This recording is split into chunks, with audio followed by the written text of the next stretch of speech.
Hi Prêt-à-Template designers, let's check out the jewelry section with rings and gems templates to create our own engagement ring.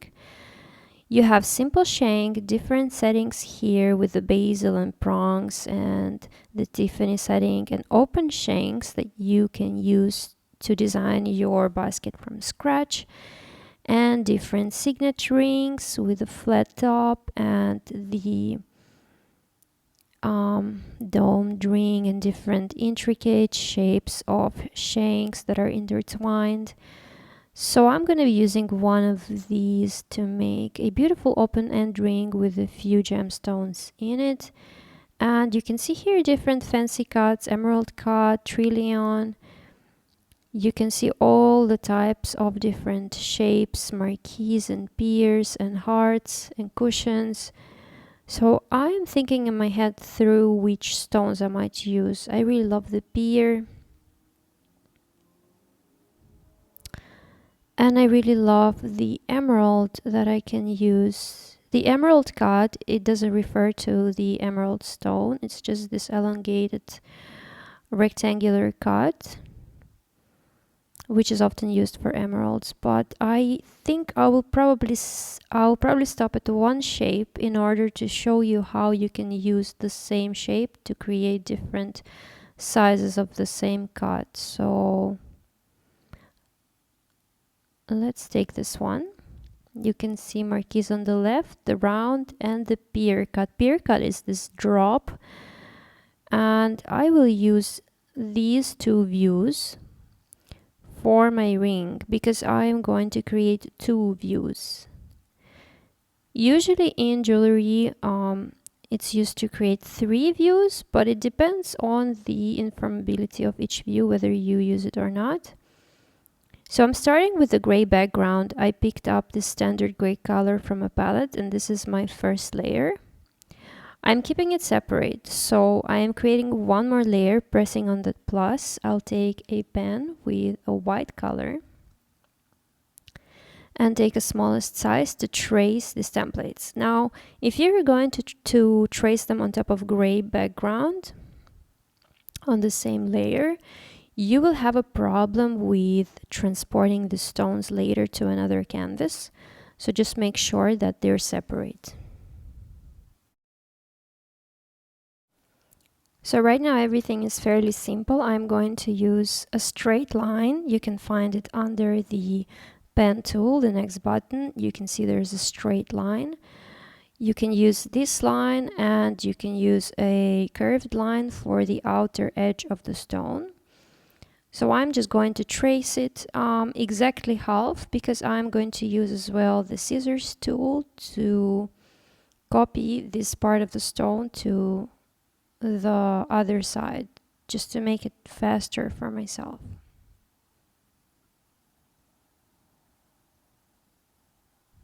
Alright, so I'm selecting this area and then pressing the middle button, which is a mirror. And now I'm going to place it in a way to match precisely the template. And therefore this view is complete.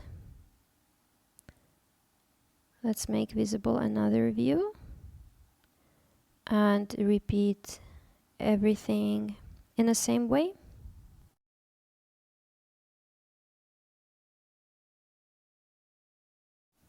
So I'm tracing the third view of the stone as well. And although I will not have the third view of the ring on my through finger view, on my second view of the ring, I will have two stones which will be turned into different directions.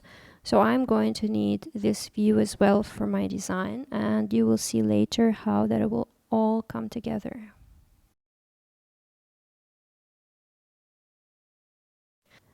So now I'm starting to color the diamonds. I took one layer and placed it in the middle of two previous layers that I used, and I'm starting to add light that went inside the stone. So the diamond takes the light and allows it to pass through the stone and bounce off the opposite side. So I'm trying to color now a general case, okay, where the light comes from the left side. Ideally, if you want to create a final illustration, it's best to put the stones on your illustration, rotate them as you want, and then color them, because then you will just consider all of them having the same source of light, no matter the position of the stone.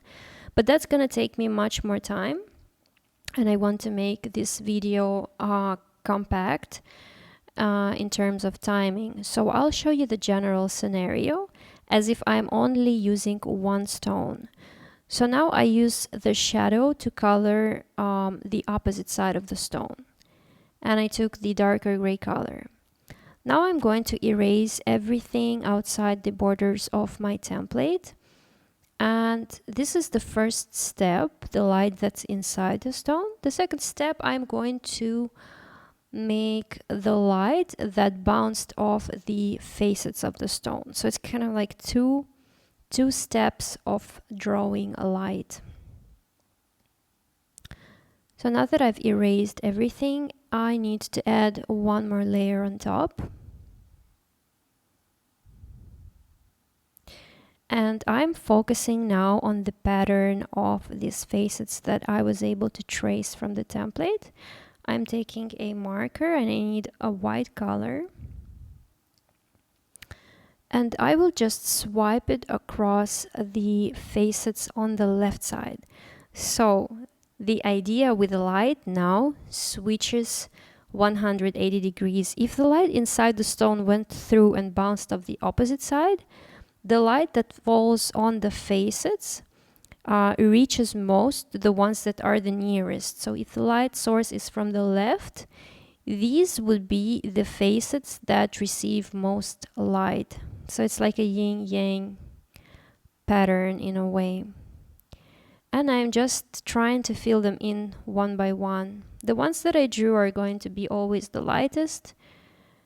And once I'm happy with this few, I will save them on this layer, add another layer to make sure that I can add other facets without disturbing my previous results, and repeat the same order until my stone is finished. And I'm starting, my order is to start from the lightest facets and then go to the ones that are lit less, and then I will switch to shadows. I will let you know when I'm gonna be doing that.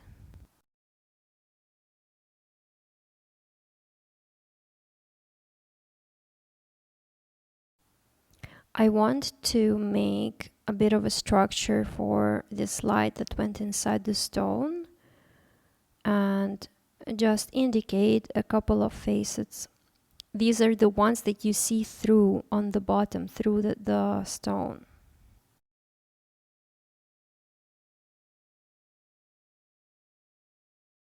Layer to add another facets, and the way I like to do it is as a gradient. So you can see I kind of saturate the color towards one line and then stretch it through the facet. That way it will have this beautiful pattern of light.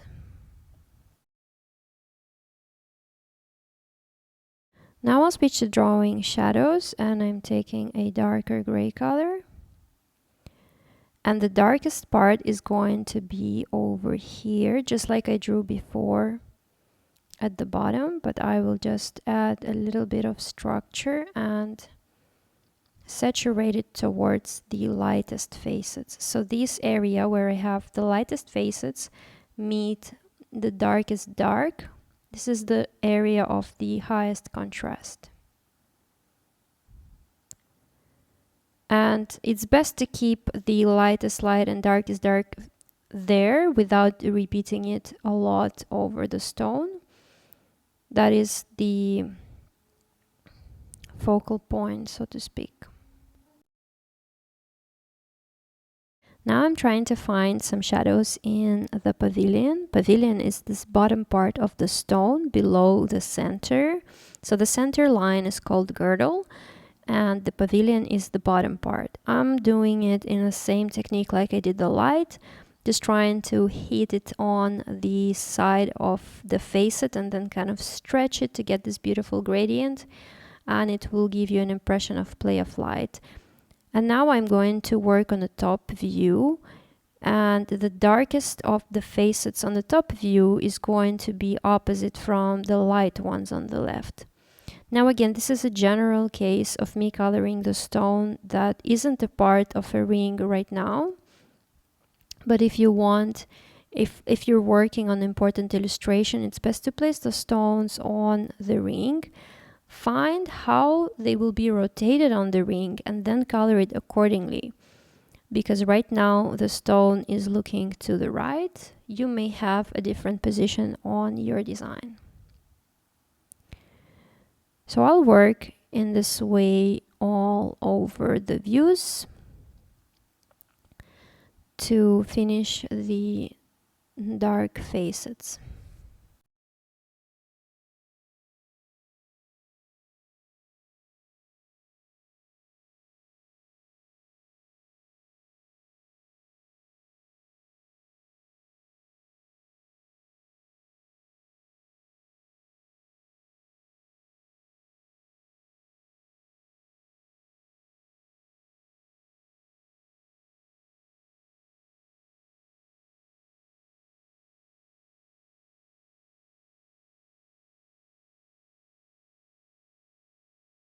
As a final touch, I'm adding one more layer to place a highlight on the crown of the stone. And table facet. Table facet is this one. Just to show that there is a facet, you can see through the stone, but still there is a surface that light hits and bounces off. So I'm indicating that with a marker, drawing some lines, and then I will just take a eraser and clean it everywhere except for this table of the stone. So this is pretty much it for the stone. I'm saving the project, and let's pick a band for the ring. I'm taking this opened shank because I have a design with an opened middle section, and I'm going to focus on these two views. That's why I will remove the other ones, and I will need a gray background. Same way I used for the stone. I'm selecting this gray and dropping it. But because my template was visible, the color filter respected those borders, so I'm gonna have to redo it. I'm going to delete this one, add empty layer, keep my template invisible, and drop the color so it doesn't follow any borders. And now I can take another layer on top, make my template visible, and draw on top of this gray color. I'm going to split screen and drag my stones to design. Let's take a look. First, I will make a copy, pressing duplicate, because I want to keep one copy with all the separate layers. This one I will merge the layers for the stone without merging the background, and I will use them to drop them on the shank file. I will just remove this little bit. Now, picking a scissors tool, I'm going to hold and drop the area I selected and move the stone in the position that I want to have in my design. I'm thinking how it will look on the final design and the placement of the stone. Think in terms of size. You can always zoom in and zoom out to make it bigger or smaller. And you can also rotate the stone if necessary. In this case, I'm going to keep the position as is. Once I'm happy, I'm going to accept, pressing over here, and second stone is going to be also bigger, so you have to hold until you see the scissors. I'm going to rotate the stone and make it bigger. Now this view is going to be for the stone. So I have to make sure that the size corresponds. So I'm going to precisely measure it and take it down to this view. This probably is going to be too low. I will take it higher a bit to elevate it because engagement ring usually has stones placed a bit higher. And now you see why I needed the third view, because my stone is rotated and it will correspond to this stone. I'm also measuring it according to the stone, and I want the girdles, the centers of the stone, to match. So this is going to be the arrangement of the stones. Now I can press down and hide the gemstone file and start working on the shank. You can see how they're arranged beautifully.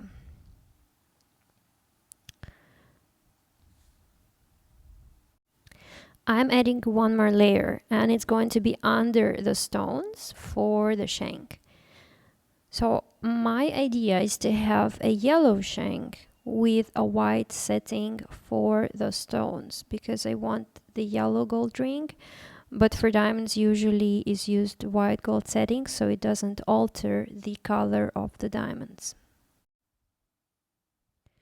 So with that being said, I took this gray color to start looking for a prongs, but I have to make the color lighter in order to stand out against the gray background, and I took this straight line as well.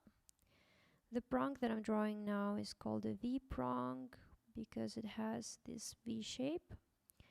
It is used for the pier's corner. I think it's slightly too large. I'm going to make it smaller. So first I'm working just on the outlines, finding the design of the setting or the basket. And I'm starting with the prongs like I said.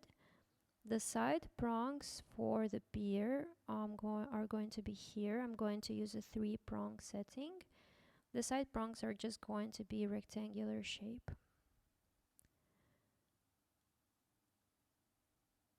And I'll drag it on top of the gemstone because the prongs on the top view, they will cover the stone. Actually, on all the views, they will cover the stone. They are used to hold the stone. So the stone is placed somewhere near the edge or the end of the prong, and the prong covers the stone in order to hold it in place.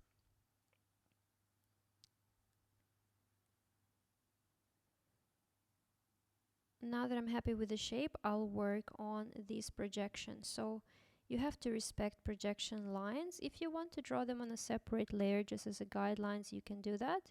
I will just keep them in mind, see where the line will form a prong, find the angle for the basket. I'll add one more layer to draw a guide for myself. I'm using this point to make the prongs meet from both sides, from below the cullet of the stone, the bottom part, the bottom point, in order to make the basket steady and strong.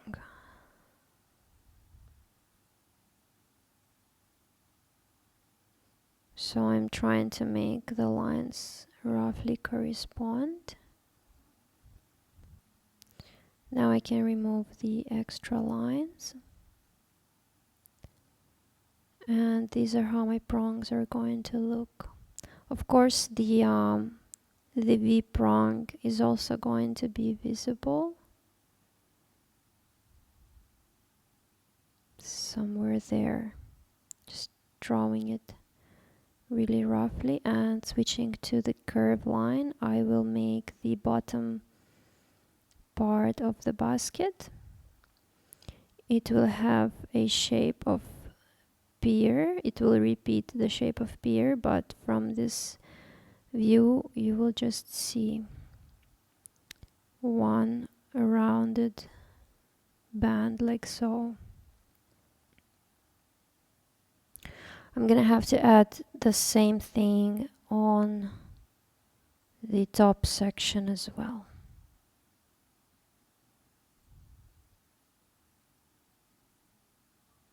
And the V-prong is hiding behind this rounded band. It's like this, and then the prongs are touching it. Okay, and I need to do the same for the second stone, basically the same process.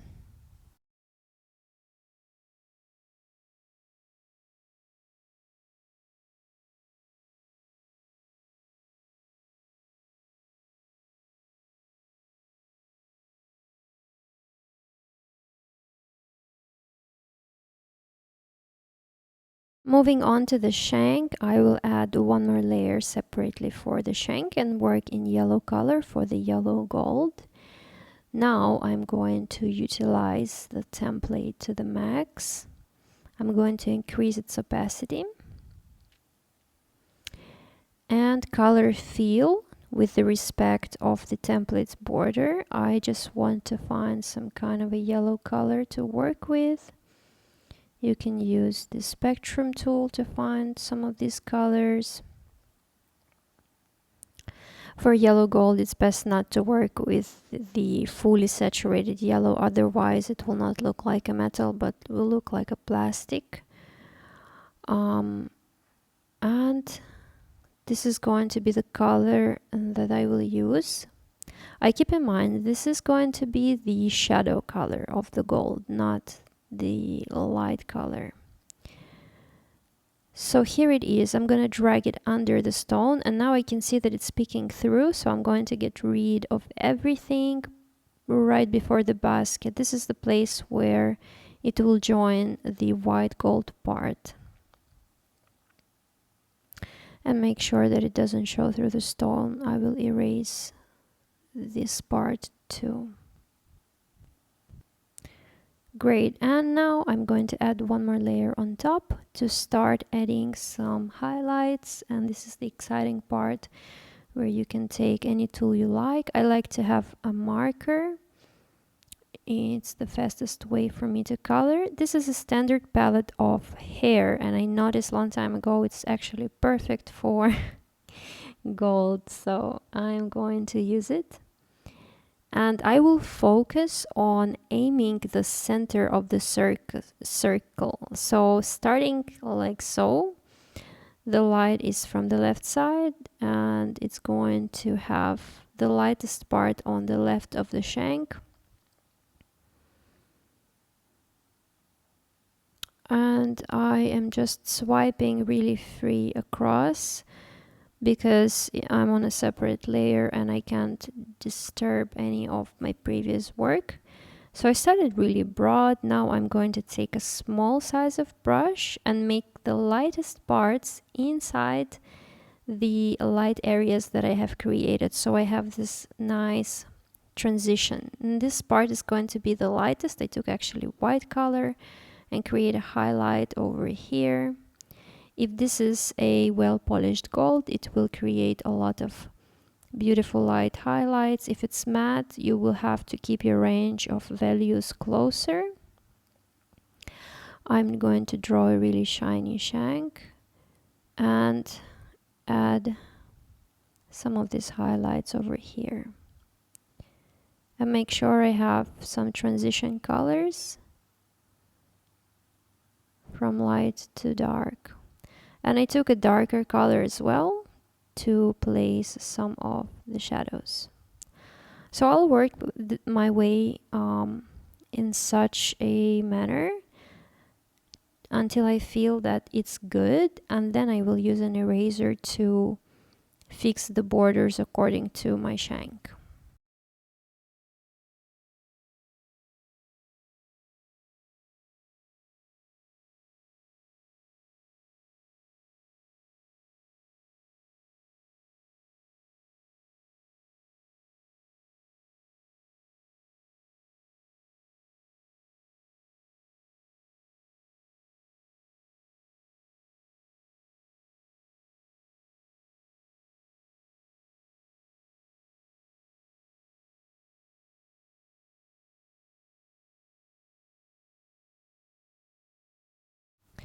Now it's time to color the white parts, and I'm going to add layer for that purpose.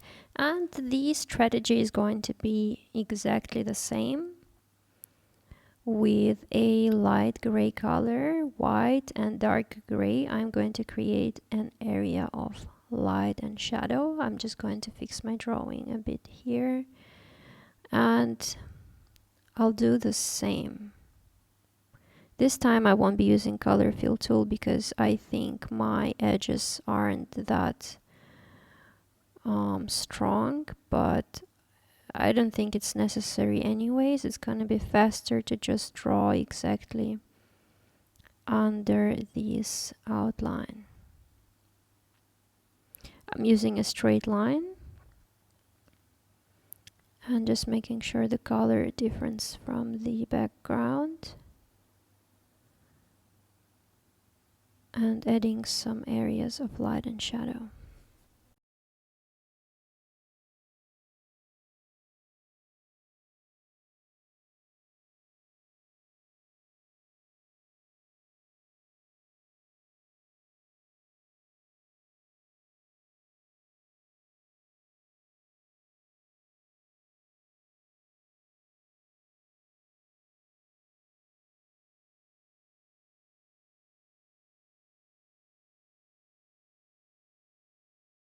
Another thing I want to do is add a darker accents that are going to make the gold look more shiny. As you can see now, I've used this range from white to middle gray, and it somewhat looks like a matte finish, and that's exactly the difference that you can use to your advantage. If you are doing a matte finish, you can stop here.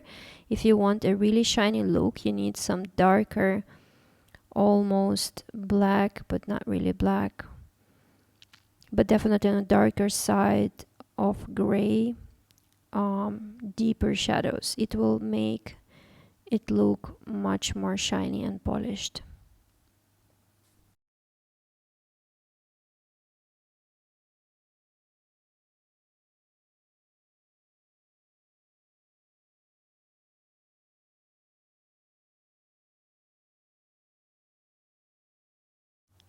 Here's how it looks. And oh yeah, I forgot the top support that I was talking about completely.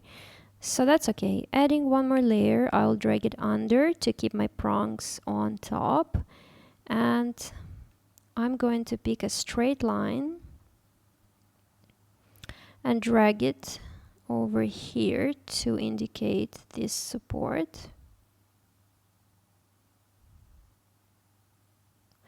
Actually, what I'm going to do is I will undo these strokes, and I will use one all the way across from the first view to the other, so it's going to be easier to make them correspond precisely,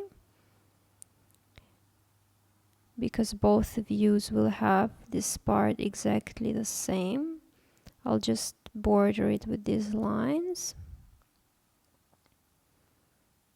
and use eraser to get rid of this part in between.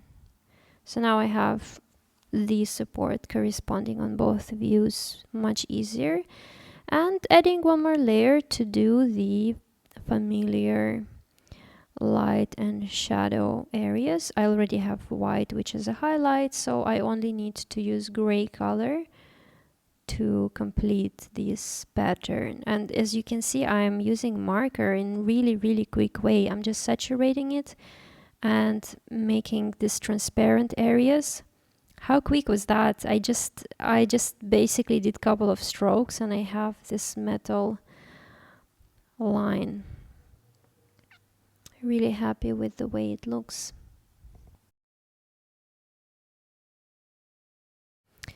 Adding a few finishing touches over here as a edge of the prongs that you would see between two sides, just to indicate a little bit the shape better. And I think that this is already done. One thing that I want to change is the positioning. So I will duplicate this project again. I'll merge all the layers except for the background. So I want to do is shift the bottom view apart because I feel that it's way too close. So I selected it, I'm holding it and dragging it. Now I'm adding one more layer. This is very important. And once I'm happy, I just press select. So on this layer is my old position. I'm going to take an eraser and get rid of that, leaving on a separate layer the other view of this ring. So here's a final illustration with a final positioning. I hope you loved this demo, and if you have any questions, you can put them in a comment section. Please like this video and subscribe to this channel to see more demos like this. Thank you for watching.